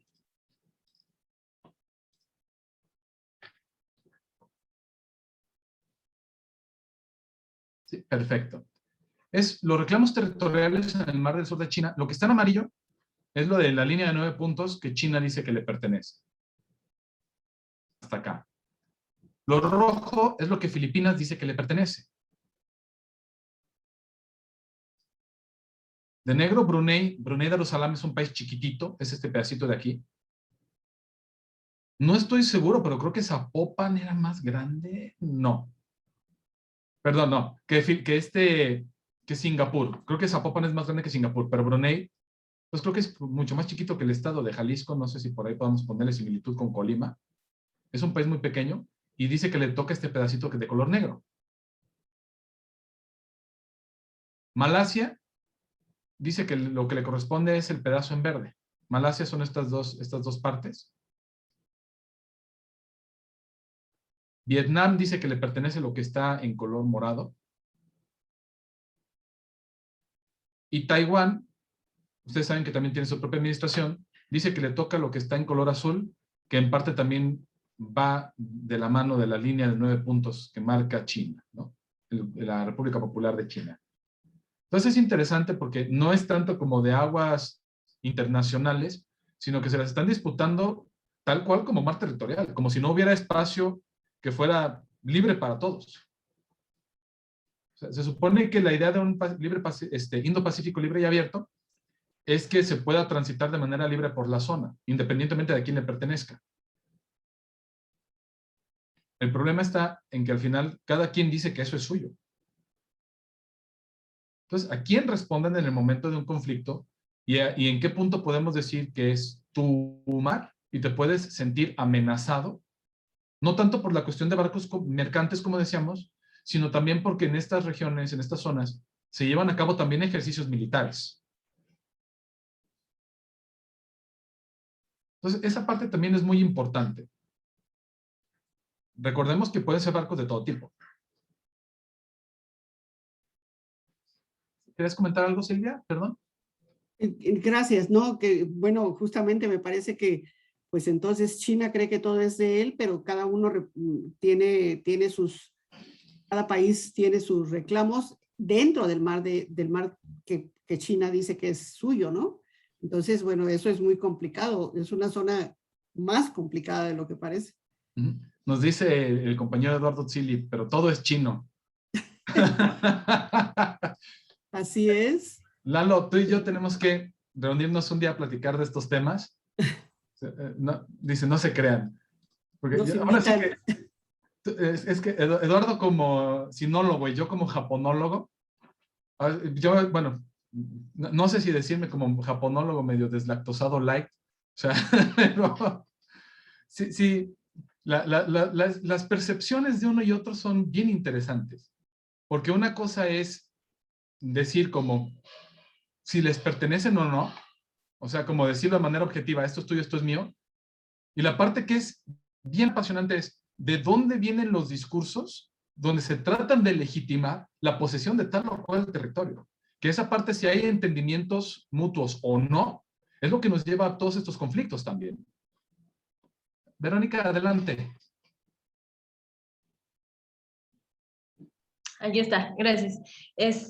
Sí, justo me causaba ahorita que veo ya como en el mapa, una parte de la lectura, me parece, creo que era la segunda lectura, decía que justo cuando el término Indo-Pacífico comenzó como a resurgir y a tomar una nueva concepción ya en los últimos años, era para China más bien era un término que no querían aceptar. Es justamente por esto, porque China lo ve como suyo y todas las demás regiones, incluso la lectura lo mencionaba, ahorita no recuerdo bien tal cual cómo lo decía, pero que para algunas naciones era como, sí es nuestro espacio, sí, como este espacio de nosotros, pero China decía, no, este concepto lo voy a rechazar. Ahora trato de entender más o menos por qué es justo por esto, porque China lo ve como suyo y todas las demás naciones lo ven como nuestro. Digamos que sí, podría ser, en cierto modo, ¿qué hay detrás de un término? Lo que decíamos, cuando Japón plantea en su momento el Indo-Pacífico, lo plantea en términos de cooperación democrática. Entre paréntesis, frente a quienes no son democráticos. Sí. Desde el principio, China percibe que el discurso del Indo-Pacífico no es más que la fachada de una estrategia en su contra. Y lo rechazan. Y hay libros y textos de académicos chinos que lo señalan tal cual, no es más que una estrategia en contra de China. Y no en un sentido de que China haga algo malo, sino de que Estados Unidos tiene miedo a la competencia, se siente amenazado por la presencia de China, cree que va a cambiar las cosas, cree que va a venir a tumbar a Estados Unidos, y hay resistencia a la posibilidad de un auge de China como un país líder a nivel mundial, ¿no? De una posible hegemonía china. Entonces, si lo vemos desde la perspectiva del realismo de las relaciones internacionales, es decir, desde los juegos de poder, claro que se explica así. China está creciendo y le está comiendo el mandado en varios rubros. Para empezar, a Japón, en rubros de liderazgo en la región, ya se los ha ido quitando. Entonces, eso es una cosa, pero hay otra parte muy distinta. ¿Por qué cuando un cierto país asciende no lo percibes como amenaza? Pensemos el caso alemán en Europa. porque también la parte de valores compartidos, la parte de aliados, amigo-enemigo, pesa mucho. Y Alemania está dentro de la esfera de, digamos, de los países occidentales, democráticos, que comparten valores y cultura, identidad con Estados Unidos, frente a la China, que es asiática, que es diferente, de tradición que viene del comunismo, con un sistema de gobierno diferente, nacionalista, no democrático, y que lo perciben como un rival y como una amenaza para el orden como existe. Que eso también tiene que ver con la manera de actuar de China. ¿Qué tanto sus acciones están dentro del marco de las organizaciones internacionales y qué tanto actúa fuera de ellos?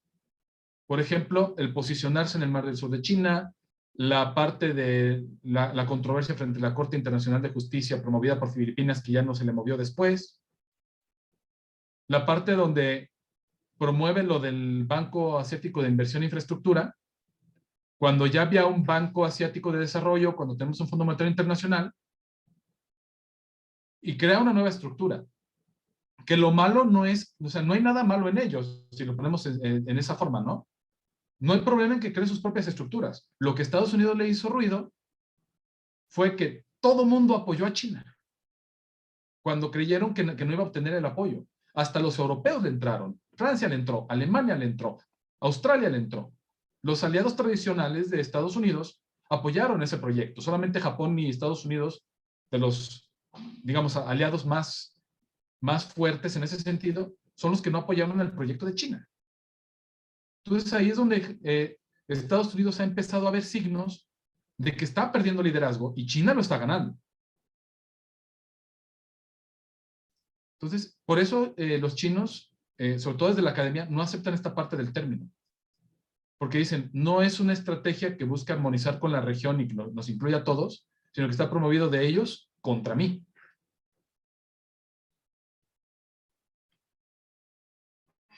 Entonces, es parte de esta situación, que es lo que nos lleva, decíamos, la línea de 9 puntos, la situación de ASEAN como tablero de juego, no solamente como actor de integración, sino también como en zona geográfica, es una zona de competencia estratégica, porque no solamente hay recursos pesqueros, no solamente hay gas, petróleo, sino que en términos estratégicos, China también busca asegurarse una ruta marítima comercial, que ante posibles repercusiones ha buscado diversificar con acercamientos en Camboya, con esto de la ruta marítima también, y el llamado cinturón de perlas, que es esta infraestructura que está ayudando a crear con fines comerciales, pero que China está buscando también impulsar y que le sirva también en su momento para fortalecer su presencia y asegurar también estas vías comerciales en el mar Índico.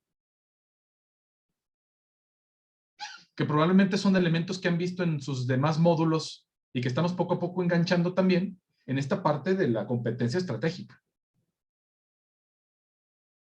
Entonces, ¿qué pasa después con la India?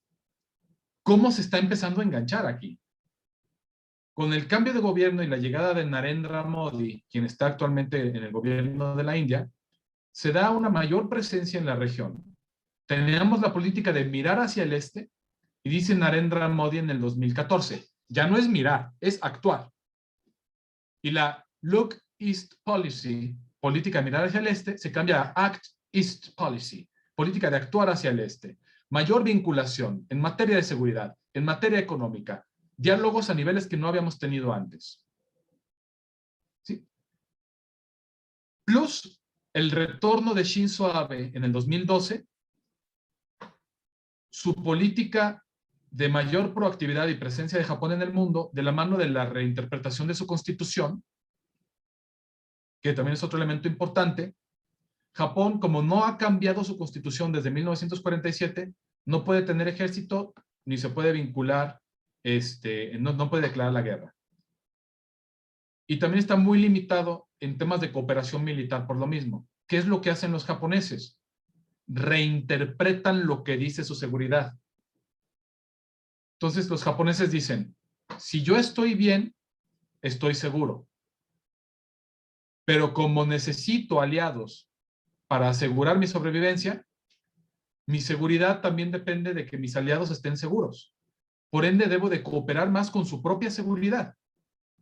Y con esta reinterpretación que el bienestar de mis amigos es mi propio bienestar, ha cambiado sus leyes para poder mandar equipo de vigilancia, de inteligencia a otros países de la región. Por ejemplo, frente a esta disputa con China en el Mar del Sur, a países como Vietnam y a Filipinas les ha dado barcos de vigilancia. Antes no podía hacerlo. Con esta nueva reinterpretación ya lo hace. Y lo hace bajo el rubro de ayuda para el desarrollo.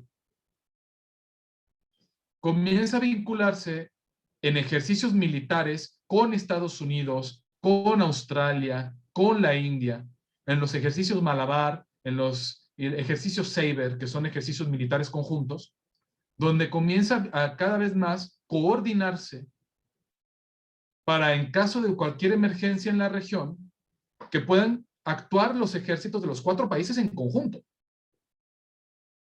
Eso es lo que nos va a llevar al renacimiento del concepto del Indo-Pacífico y del Quad en el 2017, de la mano de que también en Australia ya había cambio de gobierno y llegan gobiernos que están más cercanos a Estados Unidos, preocupados por la presencia china, que es cuando también se cancela lo del plan del G5 más adelante, que lo iban a construir los chinos y luego Australia lo echa para atrás alegando motivos de seguridad nacional y comienzan a tener conflictos con China. Entonces tenemos una Australia más cercano a Estados Unidos, más cercano a Japón, una India que está mirando cada vez más hacia el este, un Japón más proactivo y más cooperativo en lo militar, y tenemos a Donald Trump que no quiere mucho a China. Es el cóctel perfecto para crear al Indo-Pacífico. Se lanza de nuevo al Quad y comienza a tener cada vez más sustancia. ¿Y a qué me refiero con sustancia? Surge en los documentos oficiales de gobierno, de política exterior, de defensa, ¿sí?, como estrategia de seguridad en los países de la región. Si ustedes se fijan, actualmente Estados Unidos tiene estrategia del Indo-Pacífico. Japón tiene estrategia del Indo-Pacífico y lo incluye en sus documentos de seguridad y de política exterior. Australia los tiene, fue el primero en hacerlo. La India los tiene. ASEAN tiene dentro de sus estrategias y visiones regionales. La Unión Europea ya adoptó una estrategia Indo-Pacífico.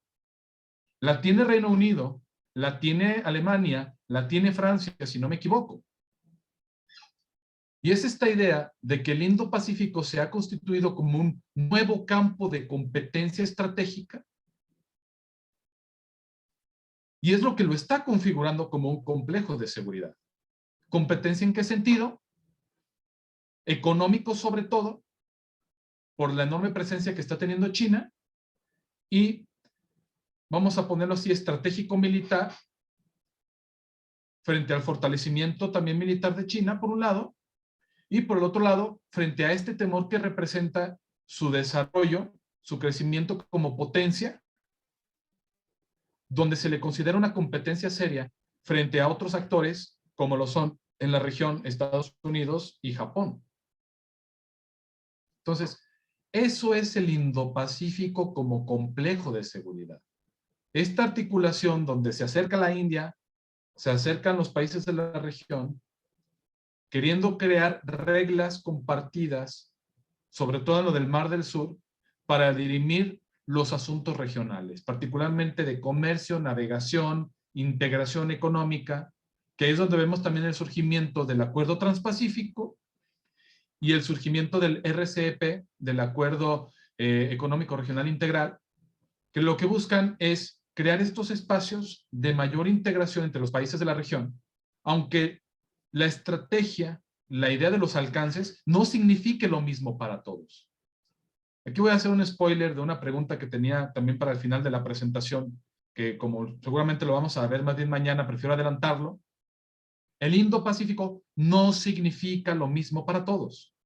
Y ustedes lo vieron también en la lectura.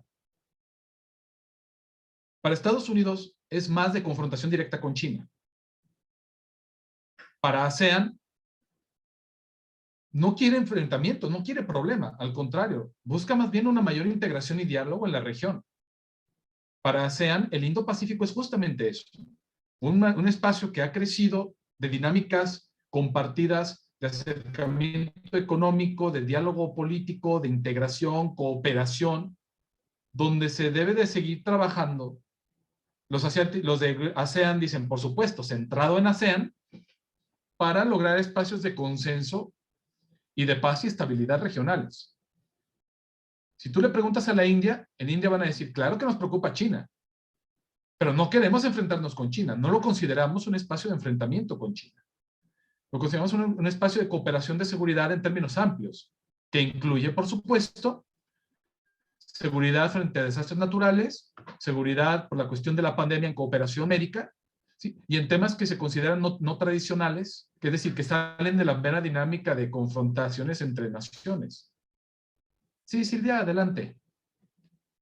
Gracias. Yo veo en esto, en la forma de pensar de ASEAN, es más cercano a lo que piensa Japón respecto al Indo-Pacífico, de un mar libre, o sea, libre y abierto. Pero ¿cómo ve a todos los demás que ha estado mencionando en ese momento? A la India, o sea, ampliado todo este territorio o esta región ampliada, que no solamente porque ASEAN se considera a sí mismo también como parte líder de liderazgo en el concepto de Indo-Pacífico, ¿no? Pero ¿cómo se siente ASEAN o cómo reacciona o cómo se interrelaciona con el resto de la región, como usted ha estado mencionando, a todos los demás, más amplio todavía, ¿no? Es bien paradójica esa parte, porque hay dos niveles, ASEAN en su conjunto y ASEAN como países individuales. Me voy rapidísimo. El caso, por ejemplo, retomando el Quad, más China, más Corea del Sur, más el grupo de ASEAN, vámonos por partes. Japón es el mayor promotor del Indo-Pacífico, junto con Australia, como discurso, como sustancia, como tratar de integrar, son los que más lo impulsaron para que se creara. ¿Quiénes lo dotan de sustancia y de qué modo? Al ser una estrategia de seguridad, el pivote principal es la presencia estadounidense, porque gira en torno a la alianza que estos países tienen con Estados Unidos. Es el principal garante de la seguridad regional. Incluso los países de ASEAN, pensando sobre todo países como Filipinas, Vietnam, Indonesia, ven en la presencia de Estados Unidos el garante de la estabilidad. Sobre todo por sus temores frente a la presencia que está teniendo China. Que por cierto, también hay que decirlo, en el momento en que cambia esta parte de la cuestión de la Guardia Costera, que deja de ser de control civil y pasa a ser de control militar, eso preocupó mucho también a la región porque lo vieron también como una mayor presencia, vamos a decir, como más asertiva, no sé si más militarizada, de China en la zona. Entonces, para ellos es un garante de la seguridad. Si vemos el caso de Estados Unidos, ¿qué le interesa aquí? Pues le interesa que se pueda hacer contrapeso a esta presencia de China, sobre todo, y mantener sus alianzas estratégicas en la región. Es lo que ha ido cambiando ahorita con el discurso que está teniendo el presidente Joe Biden, donde dice, perdón si nos descuidamos, ya volvimos. Porque el pivote asiático no tuvo tanta sustancia tampoco, fue más discurso que alianza. Trump no fue muy diplomático en la región, su presencia fue muy escasa y se peleó mucho por términos económicos. Y Joe Biden lo que dice es, venimos a subsanar esa ausencia que hemos tenido. Hay que ver todavía cómo lo sigue desarrollando. Dentro de los miembros del Quad, sí lo han fortalecido. ¿De qué modo? Antes era una reunión entre secretarios y representantes de los países. Lo convirtieron en un mecanismo de diálogo entre ministros que lo llaman 2+2. Es decir, de cada parte mandan a sus ministros de defensa y de relaciones exteriores a dialogar.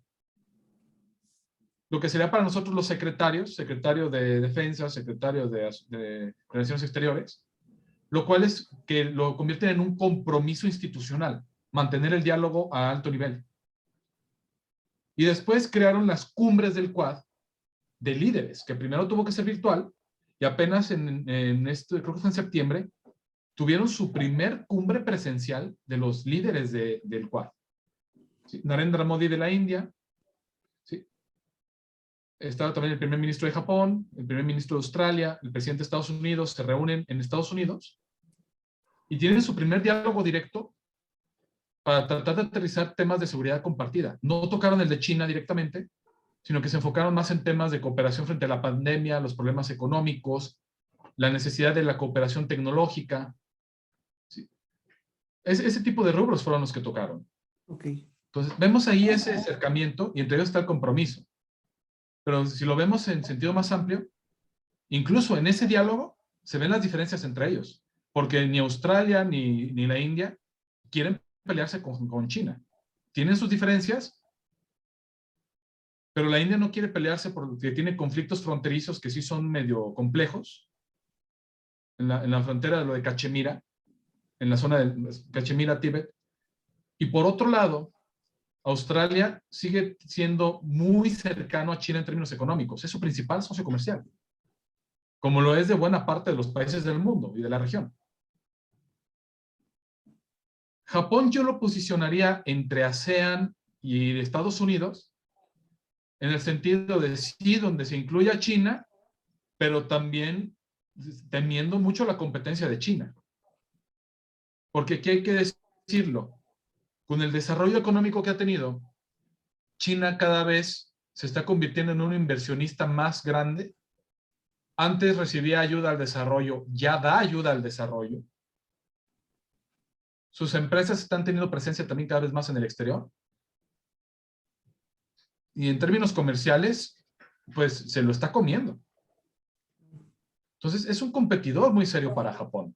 Entonces sí lo veo como que preferiría incluir a China, pero mientras China continúe creciendo y actuando más en sus propios esquemas, sin insertarse en diálogos y reglas multilaterales más estrechas, va a buscar la manera de contenerlo. Que eso nos lleva, por ejemplo, al Acuerdo Transpacífico. Hay quienes dicen que estaba hecho para que en China no entrara, por las condiciones que tenía, sobre todo de protección de patentes y de propiedad intelectual. Que eso es esta parte de cómo creamos espacios donde las reglas del juego puedan quizá convenir más a unos que a otros. En ese tenor, el gran golpe del Acuerdo Transpacífico fue que se saliera Estados Unidos. Porque para mantener el acuerdo a flote, aunque Japón lo continuó liderando, tuvo que renunciar a muchas cosas para que los países permanecieran, los otros 11 miembros, que todos se quedaran y se firmara el acuerdo. Y en ese sentido, ahora que se plantea lo de la posibilidad de que China ingrese al Acuerdo Transpacífico, nos lleva a pensar, bueno, ¿qué está pasando aquí? ¿Si era contra China o no era contra China? Así ¿Qué es lo que busca China ingresando? Hay quienes dicen que es porque quiere como meter controversia en el grupo y medio deshacer el acuerdo. Hay quienes dicen que no, que al contrario, es que también China se está comprometiendo con las organizaciones de comerciales y que es una oportunidad para que el mismo gobierno meta en cintura a sus empresas para cumplir ciertos estándares y ser más competitivo. Hay quienes ven varias lecturas ahí en ese movimiento. Y tenemos también el RCEP que comentábamos, el Acuerdo Regional Económico Integral, donde lo movió en su momento China, pero también después le entró Japón. Y que es el acuerdo asiático por excelencia. Y lo que vemos es que está quedando fuera Estados Unidos de todas estas dinámicas y China está queriendo también liderarlas e insertarse en ellas. Que ahí podemos encontrar otra explicación al movimiento del TPP. Que China también ingrese y pueda ser un líder frente a esta posibilidad de que en algún momento ingresara a Estados Unidos. Pues Estados Unidos ha dicho también que probablemente regrese, ¿no? Se dejó la puerta abierta, nomás a ver cuándo viene. Ahí, o sea, en qué momento entre uno, el otro o los dos, ahí va a ser muy interesante, ¿no? Sí, porque es, ¿qué reglas tiene? ¿A quién benefician más esas reglas? ¿A qué los compromete? ¿sí? Y de qué manera se lideran también esos bloques.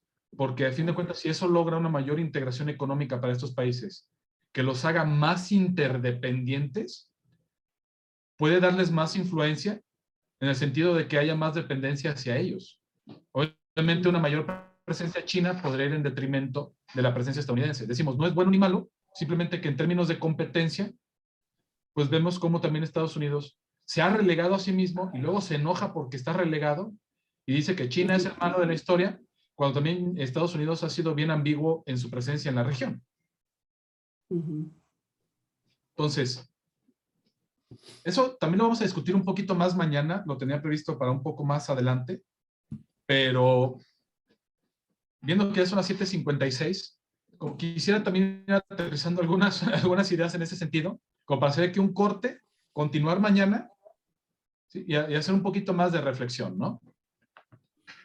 Vemos esta idea del Indo-Pacífico irse gestando, con China en su centro. No vamos a decir como la amenaza, porque no se trata de decir que es el malo, sino que se convierte en el centro de las preocupaciones regionales, tanto por la presencia que ha tenido, el liderazgo que ha tenido, inclusive la asertividad que ha tenido en algunos temas, sobre todo lo de los conflictos territoriales,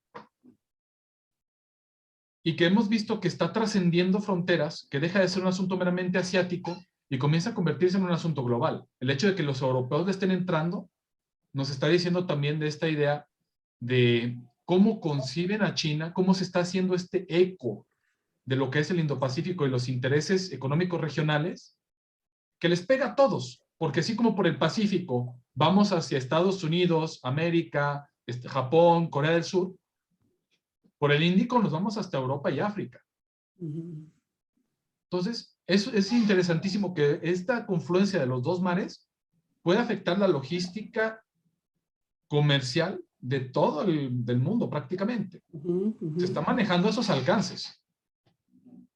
Entonces vamos a seguir hablando en la próxima sesión, el día de mañana, un poquito más acerca de estas cuestiones. Me quedé con ganas de aquí de algunos números y estadísticas que mejor mañana los revisamos, para seguir viendo esta evolución de la situación regional. Perdón, a veces me emociono mucho y no me fijo en el tiempo. Entonces, de mi parte, pondremos entonces hasta aquí una pausa. El día de mañana continuamos con esto.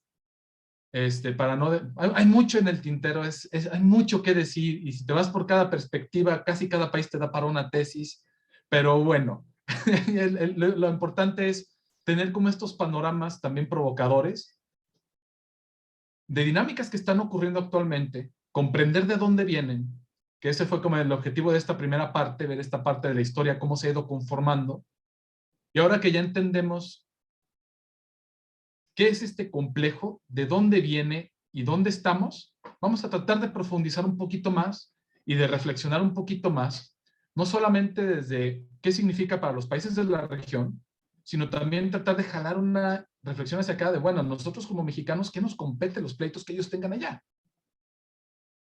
Así que es también la idea un poquito de este tema de la lectura del Indo-Pacífico y América Latina, que a lo mejor es un poco corto, pero el chiste es que nos provoque algunas reflexiones para nosotros seguirlo pensando y reflexionando más adelante.